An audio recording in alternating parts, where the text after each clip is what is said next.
Grandma can eat in the kitchen. The words landed like a slap. The dining room was warm with Christmas lights and the smell of chicken and rice, but my chest turned cold. My daughter-in-law, Melissa, said it like it was normal, like she was telling someone where to put the plates. My son, David, was sitting right there.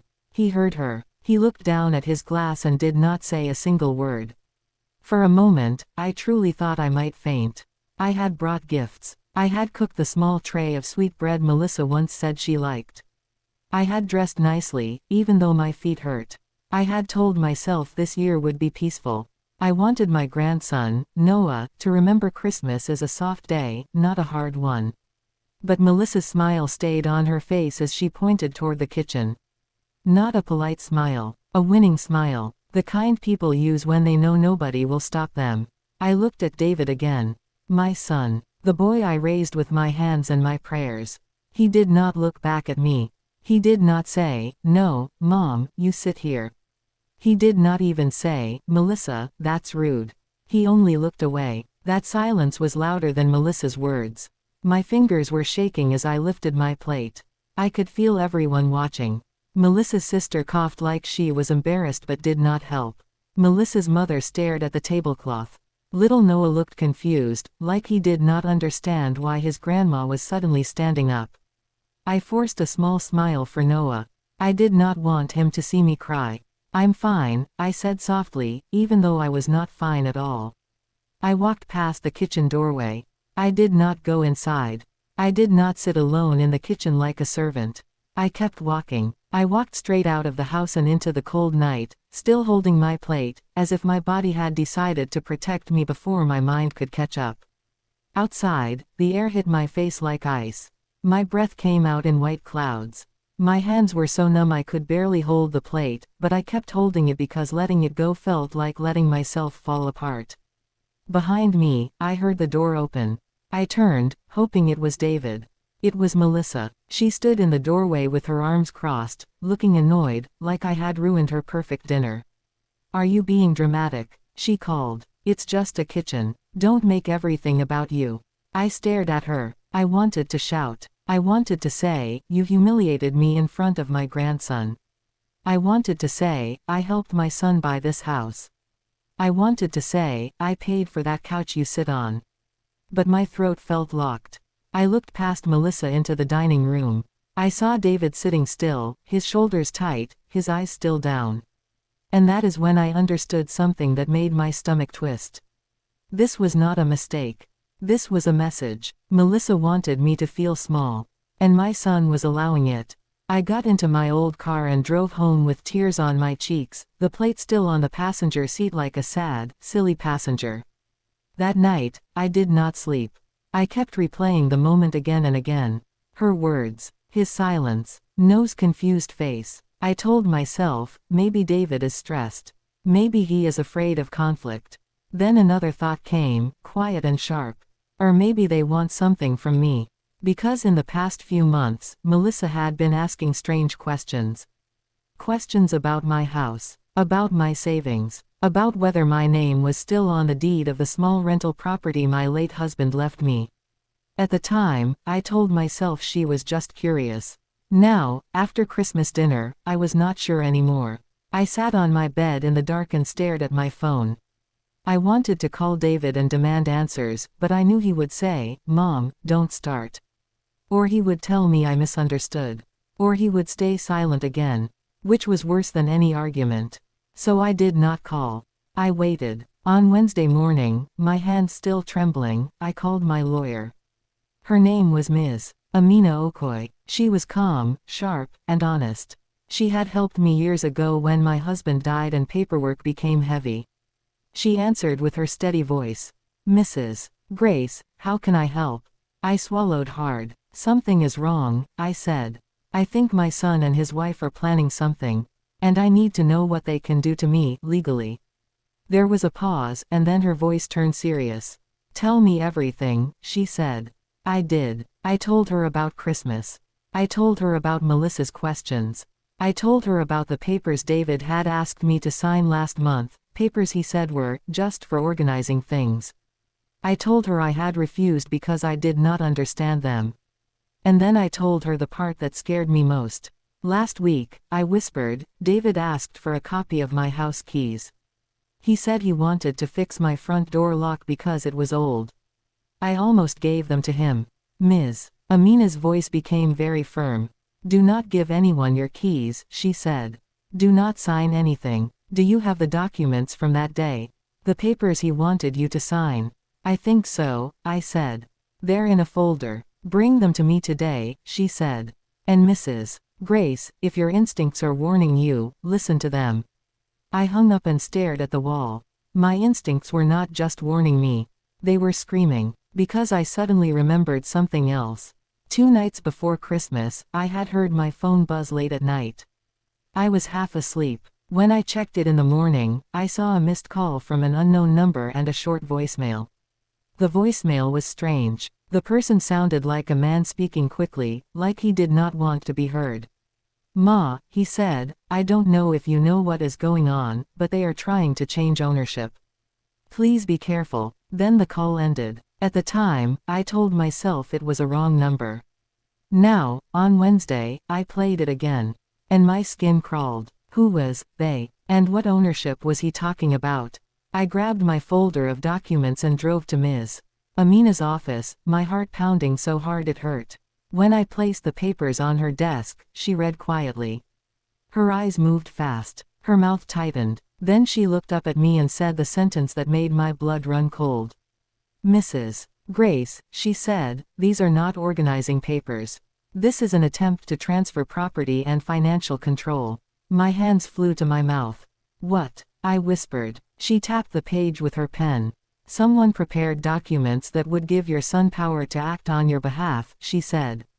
And if you sign these, you could lose control over your assets. I felt dizzy. My son would not do that, I said automatically, even though the Christmas memory was still burning in my mind. Ms. Amina's eyes did not soften. Mrs. Grace, she said, your son might be pressured. Or he might be involved. But these papers were prepared intentionally. This was planned. I started to cry, quietly, like my body was leaking pain. Ms. Amina leaned forward. Tell me one more thing, she said. Do you keep your property documents at home? Yes, I said. In my bedroom drawer. After you leave here, she said, go straight home. Check them. Make sure nothing is missing. I nodded. I left her office in a haze and drove home. When I opened my front door, I felt a strange chill, even though the house was quiet. I walked to my bedroom and pulled open the drawer. The folder was there, but it looked disturbed. Not neatly stacked the way I left it. Not in the exact place. My heart pounded harder. I opened the folder, and I realized, with a sick drop in my stomach, that one important document was missing. The original deed to my house. For a long minute, I could not move. I sat on the edge of my bed holding the folder like it might bite me. My house was silent, but I felt like someone was still here, hiding behind the walls, listening. I forced myself to stand. I checked the windows. Locked. I checked the front door. Locked. But locks mean little if someone has keys. I walked to the kitchen and looked at the key hook near the door. My spare key was gone. I stared at the empty hook and felt my knees go weak. Someone had been in my home. I called Ms. Amina immediately. My deed is missing, I said, trying to keep my voice steady. And my spare key is gone. Do you suspect your son? She asked. My mouth went dry. I don't want to, I whispered.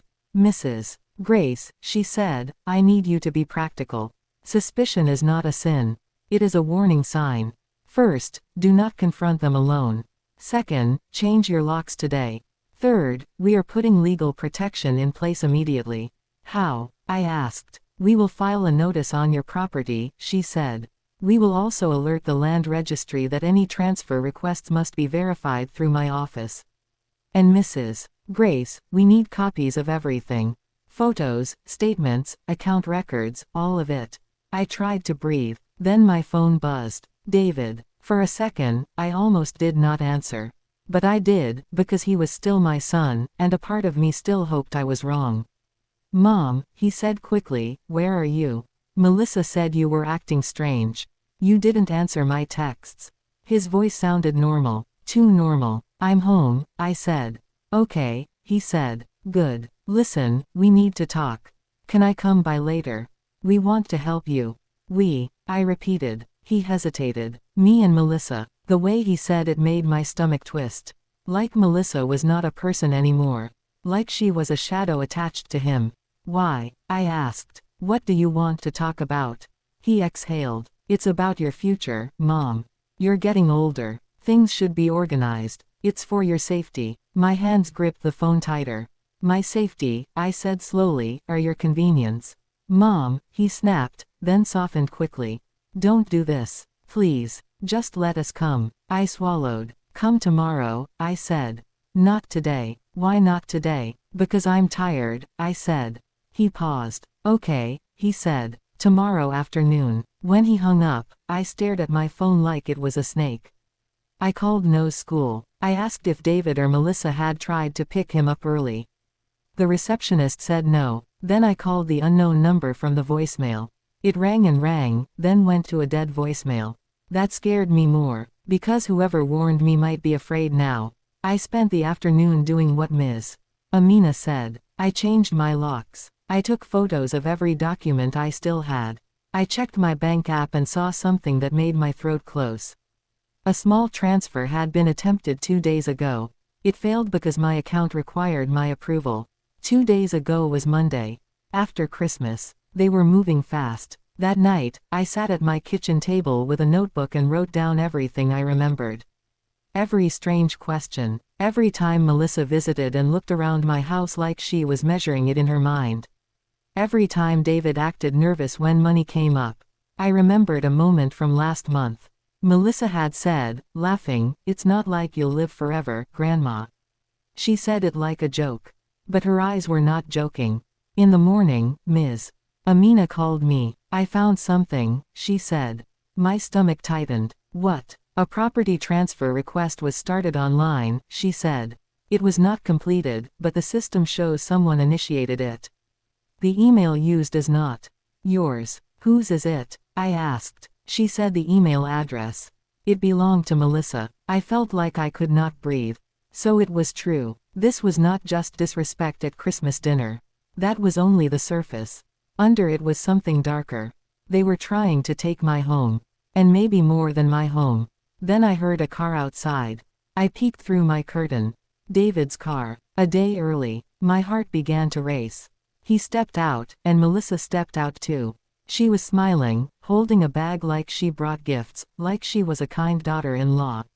I backed away from the window. My phone buzzed. A text from David, "We are here. Open the door." I did not move. Another text, "Mom, don't make this hard." Then Melissa's voice came through the door, sweet and sharp at the same time. "Grace," she called, "not, Mom, not, Ma. We need to talk. We're family." I stayed silent. Then I heard something that made every hair on my body stand up. A key scratching at my lock. They were trying the old spare key. But the lock was new. The key did not work. There was a pause. Then I heard David's voice, low and angry. "What did you change?" My heart pounded so hard it hurt. I stepped back, holding my phone, ready to call the police. And then, through the peephole, I saw Melissa pull out an envelope. She slipped it under my door. "We're not leaving," she said. "Read it. It's legal." I waited until their footsteps moved away from the door, then I grabbed the envelope. My hands shook as I opened it. Inside was a letter. A notice. It said they were filing for something called guardianship, claiming I was no longer capable of managing my life. My vision blurred. They were trying to declare me unfit. And if they succeeded, they could control everything. I heard the doorbell ring again. This time, longer. And then Melissa said, softly, like a promise. "If you don't cooperate, we'll make sure you lose everything anyway." I did not open the door.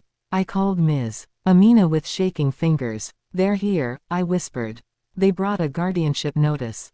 Ms. Amina's voice was calm, but strong. "Do not speak to them alone," she said. "Call the police if they refuse to leave. And listen carefully, Mrs. Grace. Guardianship is serious, but it is also hard to win if you are mentally fine. They will need proof. We will fight it." My eyes went to the paper again. It looked official. It had court words. It had dates. But something felt wrong. Can they do this? I asked. They can try, she said. People abuse the system. It is called exploitation. It happens to elderly people more than you think.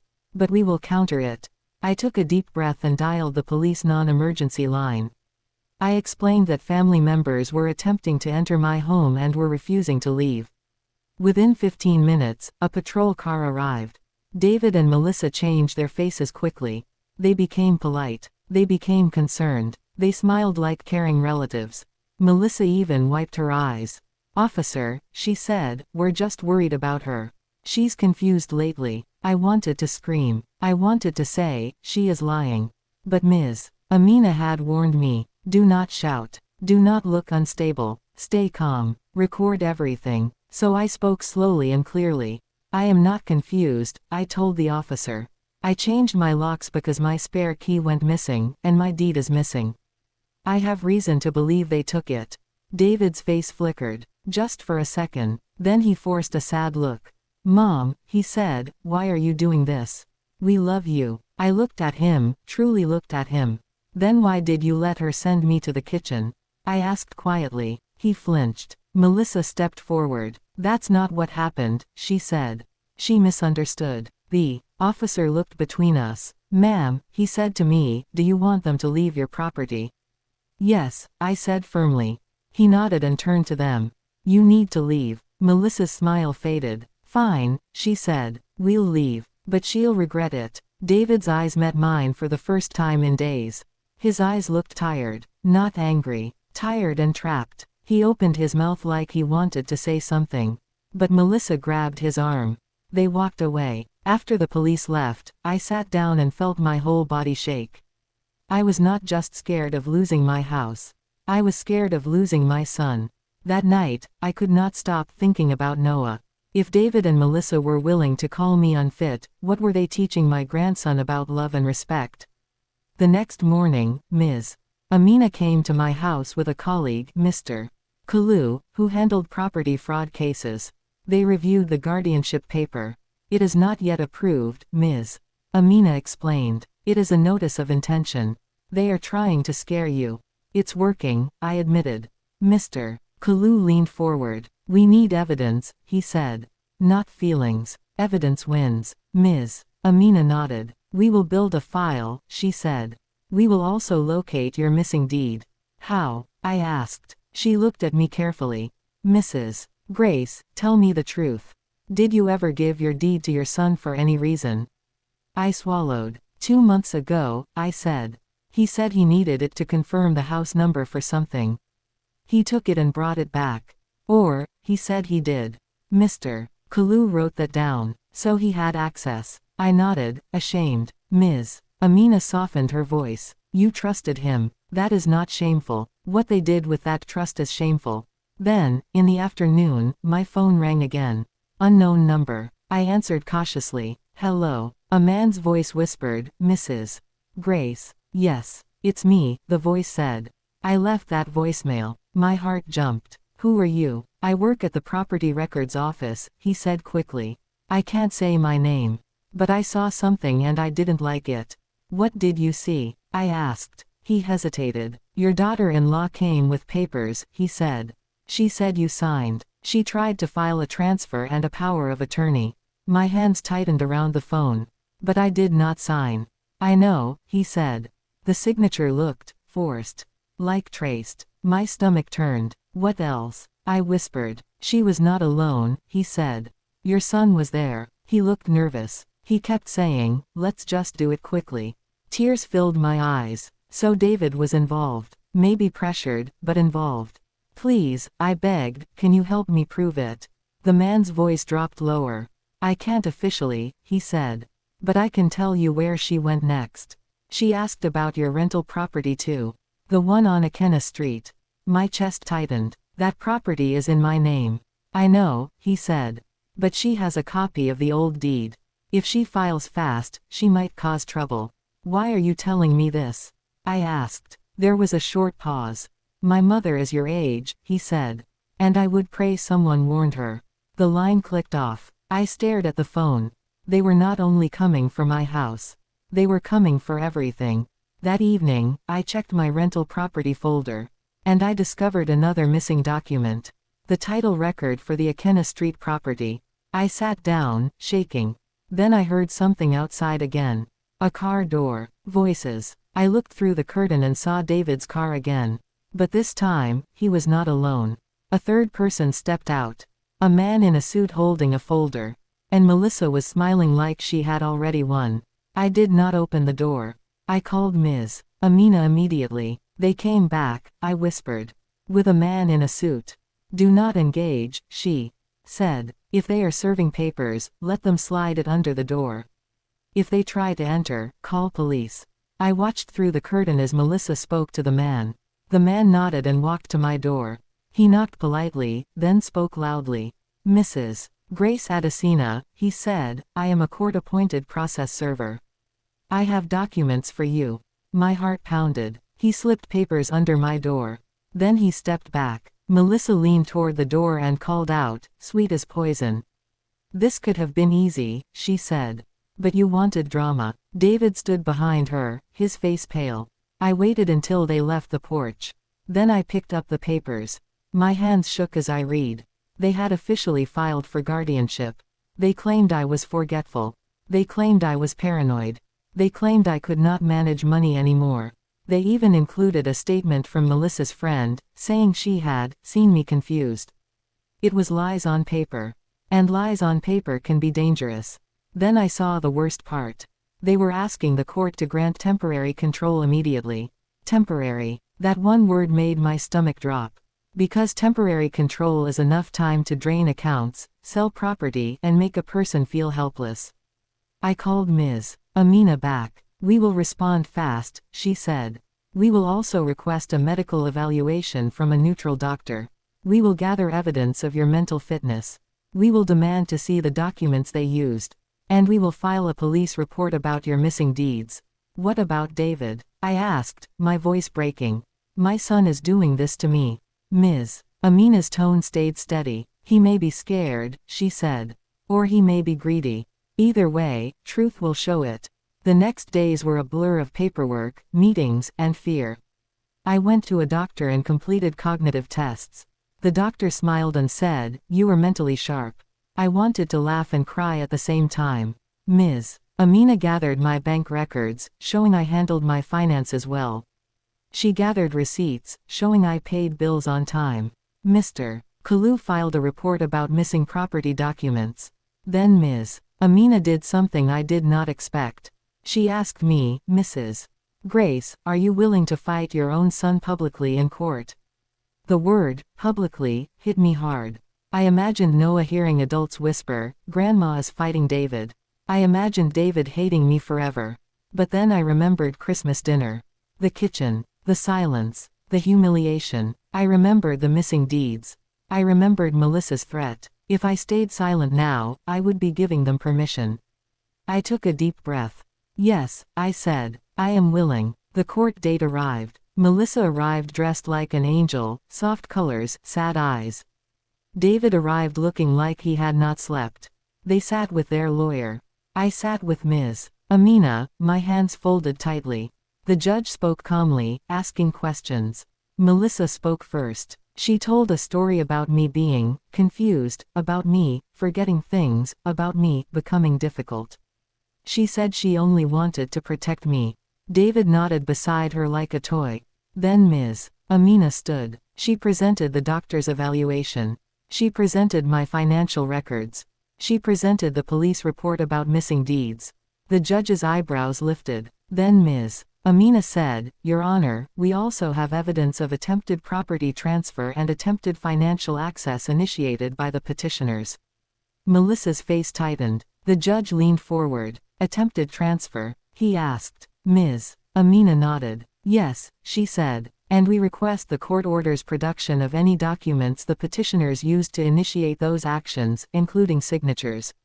Melissa's lawyer objected, but the judge raised a hand. Then the judge turned to David. Mr. David Adesina, he said, did your mother sign papers transferring property or granting power of attorney? David swallowed. He looked at Melissa. Melissa's eyes locked on him, warning him.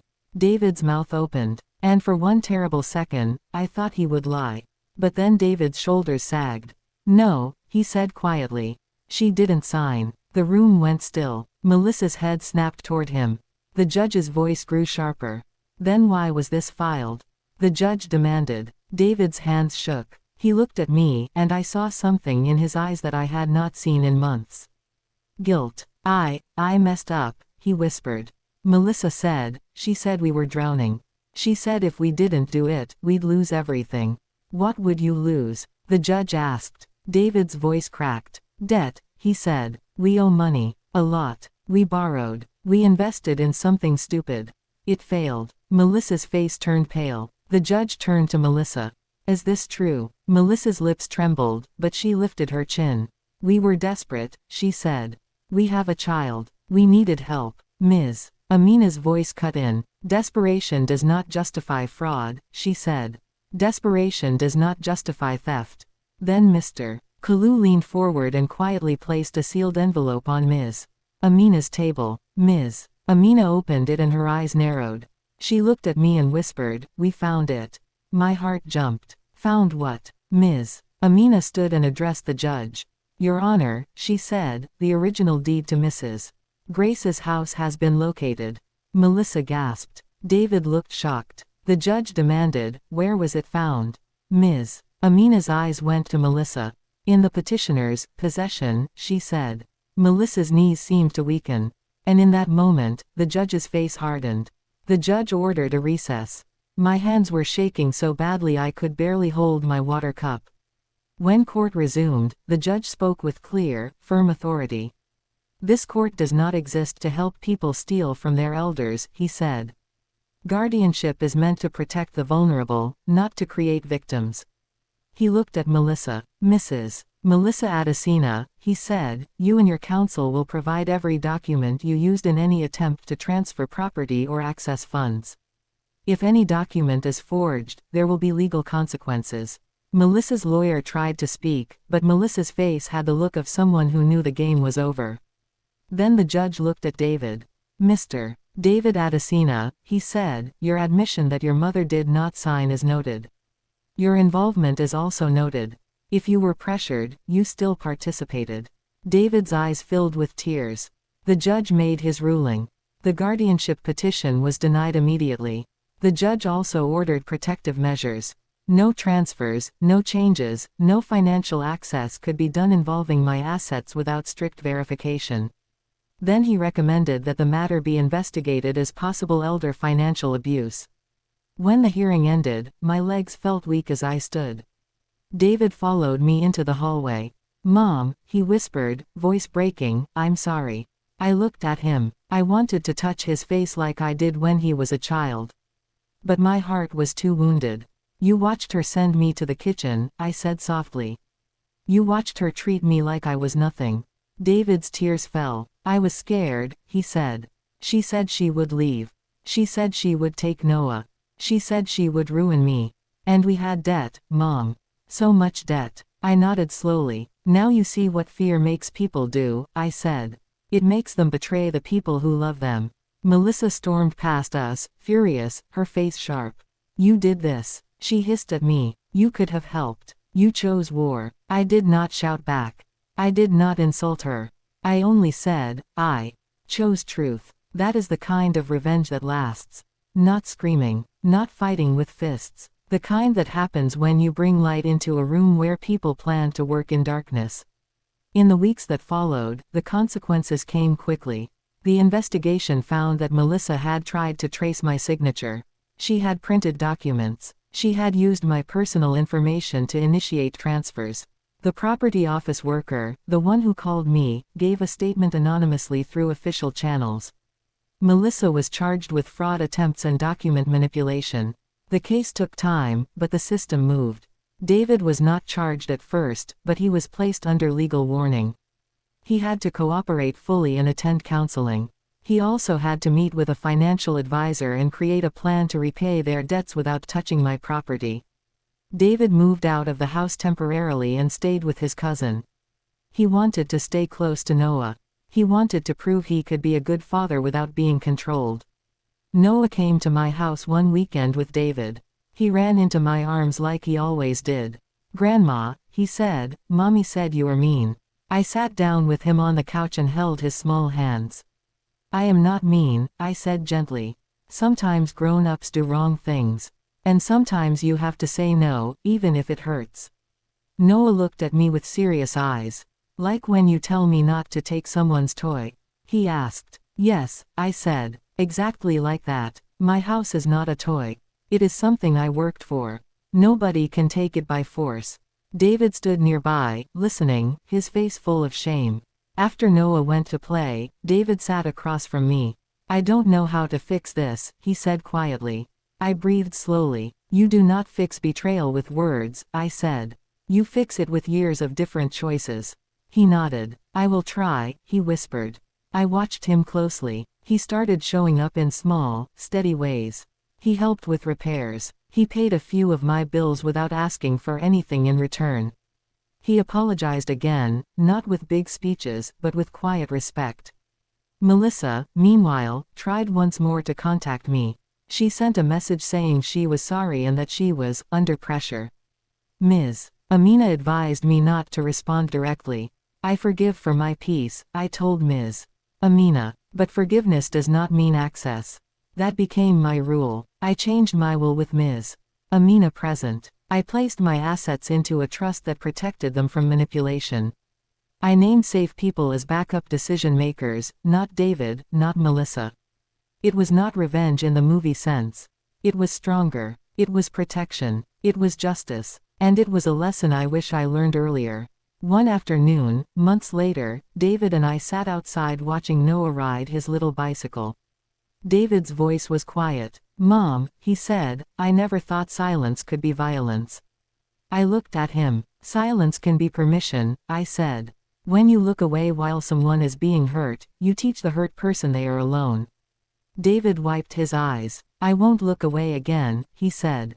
I nodded. I did not know if our relationship would ever be what it was before. Some cracks do not disappear. But I also knew something important. I was no longer afraid to speak. And I was no longer confused about the difference between love and control. That Christmas dinner had tried to break me. Instead, it woke me up. And on Wednesday, when I called my lawyer, I did not just protect my home. I protected my dignity. Life lesson, spoken plainly. If your instincts warn you, listen. If someone humiliates you to see how much you will tolerate, they are testing you. And when family betrayal hides behind smiles and silence, the bravest thing you can do is speak up, get help. And choose truth before it is too late.